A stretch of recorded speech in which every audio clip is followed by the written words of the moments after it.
चलिए स्टार्ट करते हैं। तो we are starting this chapter society impacts. ठीक है। तो जो अभी तक हम कवर कर चुके हैं उसमें क्या कर चुके हैं, डिजिटल फुटप्रिंट्स। ठीक है, ये आपका सिलेबस है। डिजिटल फुटप्रिंट हमने कवर कर लिया। Net and communication etiquettes cover कर चुके हैं हम। डेटा प्रोटेक्शन कवर कर लिया। आईपीआर ये कवर हो चुका है। और प्लेगरिज्म भी कवर हो चुका है। ठीक है, तो अब हमें क्या कवर करना है आज, लाइसेंसिंग एंड कॉपीराइट। ठीक है, लाइसेंसिंग एंड कॉपीराइट के बारे में पढ़ेंगे। Free and open source software क्या होते हैं, फॉस, जिसे हम FOSS फॉस भी कहते हैं, इसकी फुल फॉर्म भी आएगी, इसके बारे में पढ़ेंगे। साइबर क्राइम क्या होता है, कौन कौन से क्राइम है जो साइबर क्राइम में आते हैं, और उसको रोकने के लिए, प्रोटेक्शन के लिए there is a law that is called cyber laws. About that we will also study what is the cyber law to curb the cyber crime.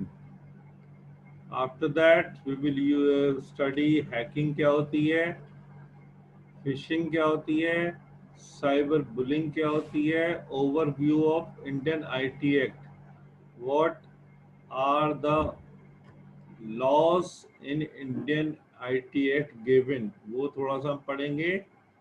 After that we will cover e waste hazards and management, कि e waste क्या होता है, उसको manage करने के लिए क्या क्या हम कर सकते हैं। After that awareness about health concern related to the usages of technology, उसके बारे में पढ़ने वाले हैं। So this is the syllabus for this year only. ये सिलेबस रिड्यूस सिलेबस है जो सीबीएसई ने प्रोवाइड करा है। ओके, तो इसके बारे में हम पढ़ेंगे। चलिए आगे बढ़ते हैं। So we have cover digital footprint, हम कवर कर चुके हैं। वी हैव कवर नेटिगेट्स क्या होता है, ये पढ़ चुके हैं। आफ्टर दैट नहीं अगर देखा है तो किसी ने, you can see the video, वो मैं डाल चुका हूँ। डेटा प्रोटेक्शन में क्या क्या आता है आपका, आईपीआर क्या होता है। ठीक है, आईपीआर क्या होता है, intellectual property rights. After that we have already studied plagiarism क्या होता है। Plagiarism means not giving authors credit after copying the author work. Plagiarism मतलब होता है किसी के वर्क को चुराना। ठीक है, जो आपका आजकल जो भी आपका काम है सब डिजिटली होता है। तो अगर ऐसा कोई काम है, आपने कोई ऑथर का वर्क लिया है और उसको क्रेडिट भी नहीं दिया है और कॉपी कर लिया है, उसको यूज कर रहे हैं, तो वो सारा आपका आएगा प्लेगिज्म। इसके अंदर क्या क्या आता है, चीटिंग है, थेफ्ट है, डिसऑनेस्टी है। एग्जाम्पल दिया हुआ है, कॉपिंग पेपर, दूसरे ने कुछ पेपर लिखे हुए, वो आपके नेट पे डाले हुए हैं, उसको यूज किया और बाद में उसको आप कह रहे हो कि ये मेरा है।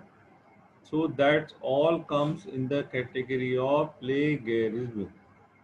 इसमें एक्सीडेंटल हो सकता है और डेलिब्रेट। एक्सीडेंटल का मतलब क्या है, आपको नहीं पता था कि ऐसा करना एक क्राइम है, या this is not the legal, तो आपने किसी का काम लिया और उसको यूज कर लिया।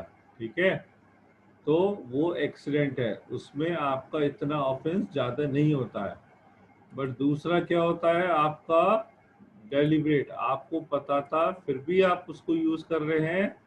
सो एक ये डिफरेंस यहाँ पे दे रखा है, एक्सीडेंट में क्या क्या आता है और डेलिब्रेट में क्या आता है, उसको पढ़ लीजिएगा। उसके बाद कुछ स्टेप्स यहाँ पे दे रखे हैं कि इस तरह से हम प्लेगरिज्म को अवॉइड कर सकते हैं। ठीक है, ये ऑलरेडी कवर कर चुके हैं, इसके आगे हम पढ़ेंगे।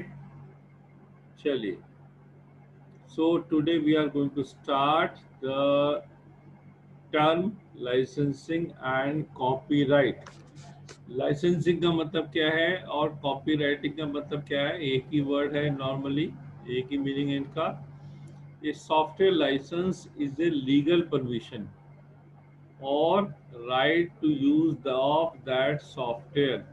इसका मतलब क्या है? सॉफ्टवेयर आपने कोई भी लिया, परचेज किया, तो वो कंपनी आपको एक लाइसेंस प्रोवाइड करेगी, और उस लाइसेंस का मतलब क्या है? You have the legal permission to use that software. यहाँ पे वर्ड आपका है यूज, केवल आपको उसने यूज करने का राइट दिया है, ना कि उसको डिस्ट्रीब्यूट करने का। ठीक है? द सॉफ्टवेयर कैन रन, उसमें सॉफ्टवेयर में लिखा भी होता है एग्रीमेंट में, लाइसेंस जो एग्रीमेंट होता है कि उसको आप कितने कंप्यूटर्स पे चला सकते हैं। सपोज करें आपने कई बार आपने वो लिया एक एंटीवायरस सॉफ्टवेयर, ठीक है, उसका आपने लाइसेंस लिया, तो उसमें लिखा होता है कि आप उसको केवल 2 या 3 कितने सिस्टम पे यूज कर सकते हैं। वो अलग लगाते हैं कि 2 सिस्टम पे यूज करना है कि 5 पे करना है। ठीक है? कुछ लाइसेंस के बारे में कुछ क्वेश्चन आते हैं। Can you copy modify? इसको क्या कॉपी भी कर सकते हैं, मॉडिफाई कर सकते हैं? हाउ मेनी टाइम्स, कैसे कितनी बार इंस्टॉल कर सकते हैं? Can you look underline source code? तो अगर हम यहाँ पे कैटेगरी देखें लाइसेंस की, तो ये हमारा सॉफ्टवेयर लाइसेंस टर्म है। इसमें लेफ्ट साइड में दिया हुआ है प्रोप्राइटरी लाइसेंस, मतलब ऐसा सॉफ्टवेयर जिसका लाइसेंस आपके पास होता है, दैट इज काम, that means you have the full authority, legal permission to use that software.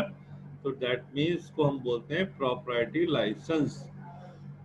दूसरी तरफ कुछ सॉफ्टवेयर ऐसे होते हैं जो फ्री भी होते हैं और उसका सोर्स कोड भी अवेलेबल होता है। ऐसे सॉफ्टवेयर के लिए यू हैव टू पे नथिंग, उसके लिए आपको कुछ पे नहीं करना है, केवल उसको आप यूज करिए फ्री में और किसी को भी डिस्ट्रीब्यूट कर सकते हैं। और कुछ सॉफ्टवेयर का तो सोर्स कोड भी अवेलेबल होता है। दैट में सोर्स कोड अवेलेबल का मतलब क्या है?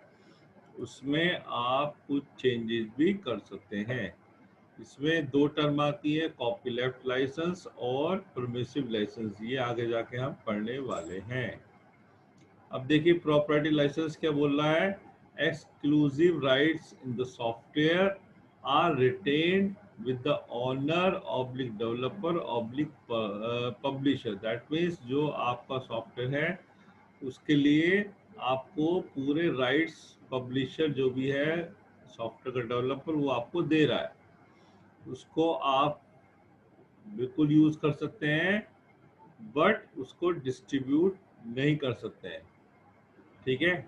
दूसरा है free and open source software. इसका दूसरी तरफ टर्म आती है फ्री, इसका मतलब ही फ्री है, एंड ओपन सोर्स तो refers to software that use can safely run, उसको रन भी कर सकते हैं, चला सकते हैं, अडेप्ट एंड रीडिस्ट्रीब्यूट। यहाँ पे टर्म नोट करें, redistribute without legal restraint. That means अगर फ्री कोई सॉफ्टवेयर है तो उसको आपके पास लीगल राइट है उसको रिडिस्ट्रीब्यूट करने का, मतलब किसी आपको फ्रेंड को देना है या किसी को देना है तो आप उसको भी दे सकते हैं। उसके लिए आपके पास कोई पेनल्टी या कुछ आपको लाइसेंस नहीं देना है।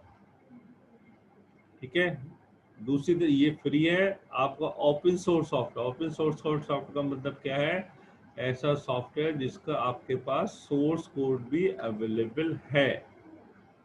ठीक है? That give the right to study, उसको स्टडी कर सकते हो, मॉडिफाई भी कर सकते हो, डिस्ट्रीब्यूट भी कर सकते हो, और इससे आपका कॉस्ट भी सेविंग हो रही है। एक टर्म होती है फोर्स, FOSS, इसमें थोड़ा डिफरेंस है। Free and open source of, ये फ्री भी है और उसका ओपन सोर्स भी सब अवेलेबल है। इसको आप कॉपी भी कर सकते हो, स्टडी मॉडिफाइंग भी कर सकते हो, और उसको शेयर भी कर सकते हो। उसके बाद दे रखा है परमिसिव लाइसेंस। परमिसिव लाइसेंस का मतलब क्या है? कुछ सॉफ्टवेयर ऐसे होते हैं जो रॉयल्टी बेस पे आपको मिलते हैं, आपको एक पर्टिकुलर टाइम के लिए उसकी आपको परमिशन है उसको यूज करने के लिए। ठीक है? With the source code, that means वो अवेलेबल होते हैं आपके जो उसका ऑनर है उसकी परमिशंस हैं। उसका परमिशन में क्या होते हैं, यूज कर सकते हो, कॉपी कर सकते हो, मॉडिफाइंग भी कर सकते हो, और उसको डिस्ट्रीब्यूट, सब स्लाइसिंग ये सब कर सकते हो। ठीक है, but distribution can be all with the source code as source code modification. आप उसका सोर्स कोड अवेलेबल तो है, बट उसको आप कुछ मॉडिफिकेशंस के बाद ही उसको आप डिस्ट्रीब्यूट कर सकते हो। ठीक है, ऐसे नहीं कि आपने ऐसी उठाया और ऐसी किसी को दे दिया। ठीक, तो उसको मॉडिफाई करने के बाद, इसके बाद कॉपी लेफ्ट लाइसेंस है। कॉपी लेफ्ट लाइसेंस का मतलब क्या आता है, सोर्स कोड आपके पास मिलता है, आपको सोर्स कोड आपके पास प्रोवाइड होगा। Distribution and modification is permitted. उसको डिस्ट्रीब्यूट करना और मॉडिफिकेशन करना वो भी आपको परमिशेबल है। ठीक है, उसके बाद आता है कॉपीराइट। कॉपीराइट का मतलब है it's a form of protection given to the authors of original works of authorship. ये नॉर्मली जो ऑथर्स का वर्क है उसको प्रोटेक्शन करने के लिए बनाया है कॉपीराइट। ठीक है, नॉर्मली क्या होता है, लिटरेचर कोई वर्क है या आपका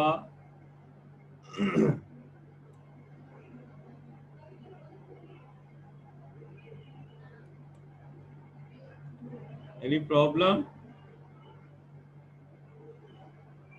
ठीक है, तो ये आपका प्रोटेक्शन के लिए बनाया है। और उसके बाद ये सब, ये जो नॉर्मली होता है लिटरेचर वर्क, म्यूजिक, सॉफ्टवेयर, इन सब के लिए होता है। ये सब दे रखा है, इसको पढ़ लीजिएगा।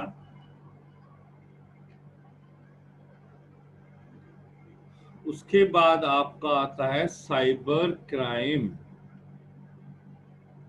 If you have any question you can ask.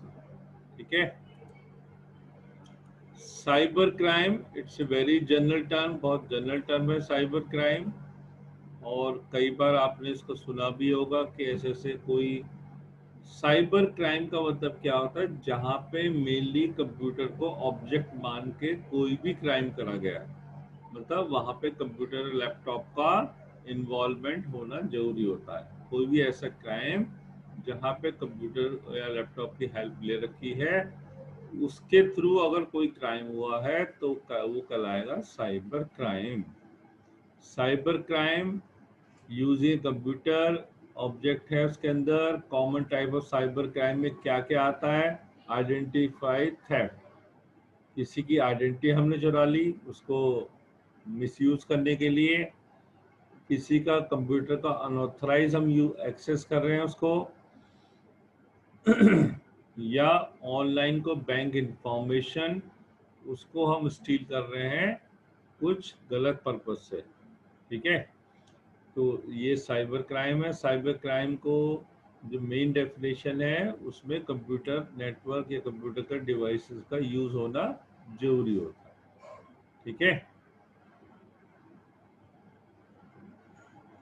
उसके बाद आपका ये आ गया, वो सिंपल है। अच्छा, अब आता है साइबर लॉज। साइबर लॉज का मतलब क्या है, कुछ जो आजकल आपने देखा होगा इतने सारे क्राइम हो रहे हैं, साइबर क्राइम, किसी के बैंक से किसी के ऑनलाइन फ्रॉड हो गया। ठीक है, या किसी को सामान मिलना था वो नहीं मिला। तो इस तरह की प्रॉब्लम ना हो, इस तरह के इंसिडेंट को रोकने के लिए एक साइबर लॉ बनाया गया है। Cyber law is a part of overall legal system का ही एक पार्ट है, जैसे और दूसरे लीगल हमारे सिस्टम है। ठीक, तो इसमें क्या होता है आपका, जो भी आप इसमें मेन इसमें पढ़ लीजिए, साइबर लॉ के अंदर क्या क्या आता है। इट कवर सारे ऐसे ट्रांजेक्शन जो कि इंटरनेट के थ्रू होते हैं। ठीक है, वो सारे साइबर लॉस पे काम करेगा। और जो भी आप इंटरनेट पे एक्टिविटीज कर रहे हैं, कोई कई बार क्या होता है बहुत गलत गलत कोई इंटरनेट पे जाके आपको एक वार्निंग देता है या धमकी देता है या कुछ इस तरह का सोसाइटी के लिए डालता है जो that is not the legal way. ठीक है, वो सारी एक्टिविटीज को रोकने के लिए साइबर लॉ बनाया गया है। ठीक, चलिए अब आता है हैकिंग।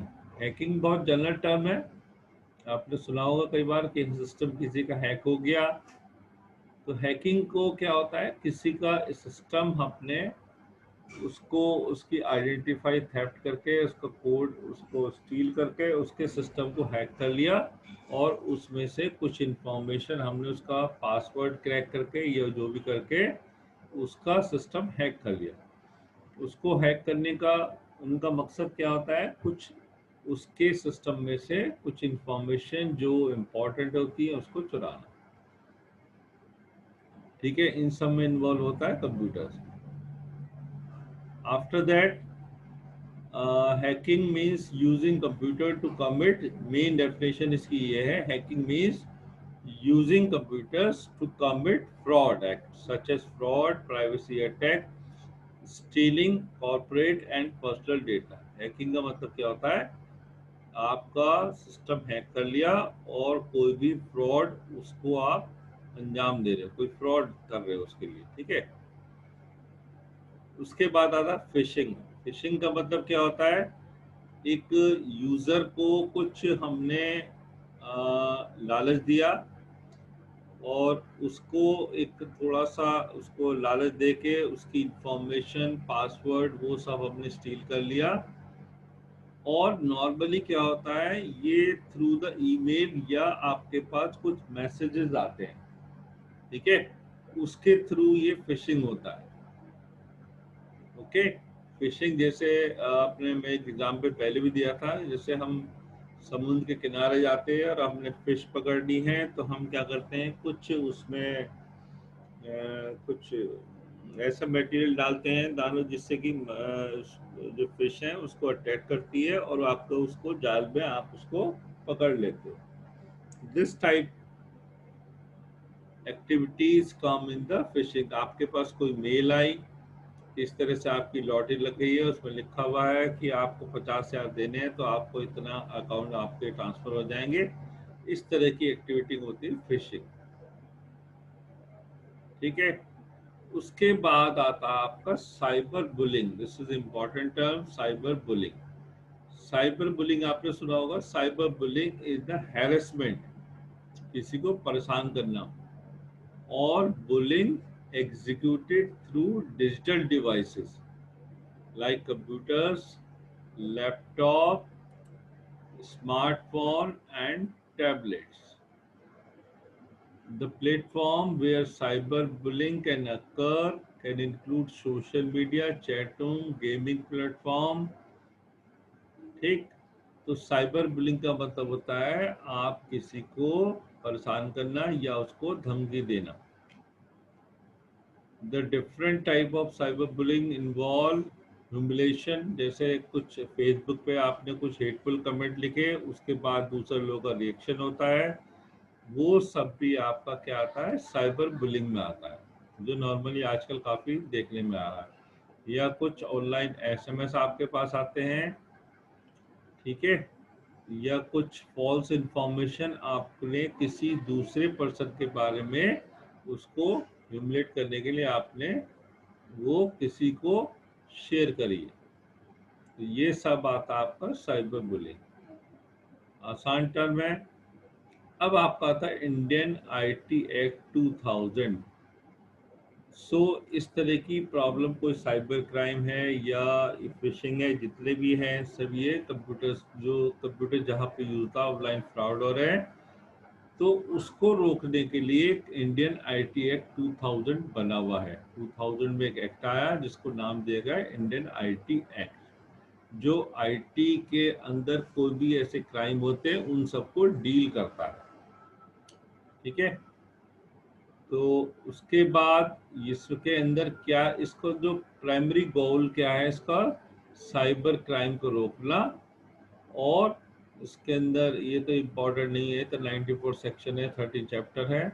सिर्फ आपको ये पता होना चाहिए कि जो आपका इंडियन आईटी 2000 है उसके अंदर किस लिए बनाया है और उसका क्या क्या यूज है। ठीक, ये कुछ थोड़ा सा इसको पढ़ लेना, ज़्यादा कोई खास ऐसा नहीं है। ठीक है, इसके अंदर क्या क्या पेनल्टी है क्या है, बस आपको ये पता होना चाहिए थोड़ा सा अगर इस तरह के क्राइम होते हैं तो सारे वो उसको डील करता है आपका इंडियन आईटी एक्ट 2000।